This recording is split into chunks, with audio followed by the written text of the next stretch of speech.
Alright, I'm Rou, this is Rob, we're half of Enter Shikari. And we're here to tell you some stories behind our songs. If we can remember.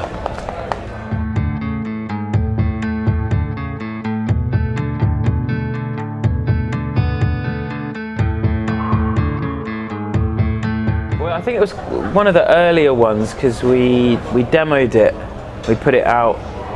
The video for it is the older version. I remember that. So it's one of the older tracks on Untitled Chapter. It's all about alien abduction, but the aliens, like, I remember not wanting the aliens to be your obvious Hollywood evil taking over the universe, killing all the humans aliens. I wanted them to be sort of quite benign and kind and almost paternal. Basically wanting to warn humanity of what we're doing to the planet. So it's kind of about climate change. Kind of like the day the Earth stood still, the old black and white sci-fi movie. Yeah. So like the lyrics about your answers are always lying on the ocean bed is about the bleaching of coral reefs, which is one of the earliest signs of climate change, and there's something in the air, obviously carbon dioxide. So yeah, it was our first venture into environmentalism, I suppose. I do remember filming the video for it. Yeah.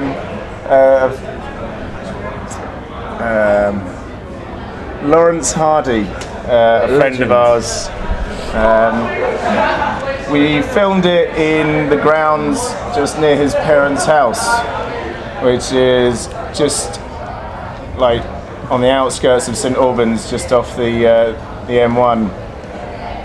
Yeah, and we set up this stage and basically kind of put on a gig. It was like in some woods. Yeah, in some woods. Very, very mysterious and smoky and. Did we have lasers? I think I seem to remember lasers. Maybe, yeah. I'm sure we used to run gigs at our old youth club in St Albans called Trash Can Promotions, and all the smoke machine, and we had this little laser and lights and stuff. That's all the equipment that we used for the video to make the gig, and then we invited loads of our friends and fans along to make it raucous and. It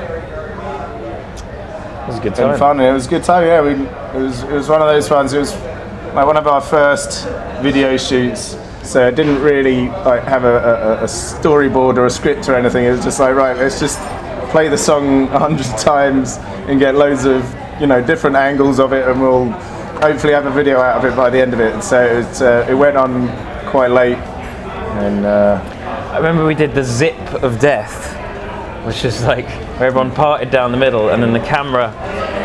So here's the stage, looking out over the audience. Everyone's parted. So there's the channel here, and the camera started here, and basically walked backwards towards the stage, and everyone sort of came in. So it was like a gradual wall of death. But it looked wicked. It took so many takes to do, but it was worth it. Because of its energy and because of the fact that it contains so much, like with the first track on an album, and then even more so with a track that you name after your band, like it has to sort of display everything on offer, or at least to the best you can in 3 minutes. And I think that track did it. Like it has such an energy to it, and there's a lot going on. There's like operatic vocals, there's shouting, there's singing. Yeah, but I can't remember. I think a lot of those songs in that era were made on the Korg Electribe, which is a little sequencer. Back in the days when we used to use hardware, not just software. And so I can remember being in my bedroom and just mucking about on that and making like synth loops and sampling things and sequencing things and coming up with that. I don't remember sort of thinking too much on it, to be honest. Rou probably said, "Oh yeah, this is what this one's called," and because there are lyrics in it are shouting "Enter Shikari, Enter Shikari," and so okay, cool. That's the kind of thing bands do, isn't it? I think it's just like the song sort of, it stamps not just our sound, but like, I mean the lyrics, to be honest, don't specifically mean like anything. but there's just that essence of like, you know, still we will be here standing like statues. It's that perseverance, unity, community, that whole vibe that sort of sets up a lot of what's to come on the album, and a lot of what our band has always been about. So it just felt right, I guess. This is a track that we tried to bury so many times. Like I'm pretty sure it's the first riff that I taught Rory on guitar when he joined what was then a 3-piece. So it was, you know, back to 2003. That was one of the first songs that we started playing as Enter Shikari. Before we were even Enter Shikari, it was written. Yeah, so by the time we started recording the album in 2006, it already felt sort of a bit old and withered. Well, because we had we not already recorded it? Yeah, we did with, that EP. Was it Williams? No, not Richard Williams. Yeah, no, I think it was with Richard Williams. Who's the other guy that we did that? Oh, we did Johnny Sniper. Oh, was Anything Can Happen and Johnny Sniper. Was anything? Yeah.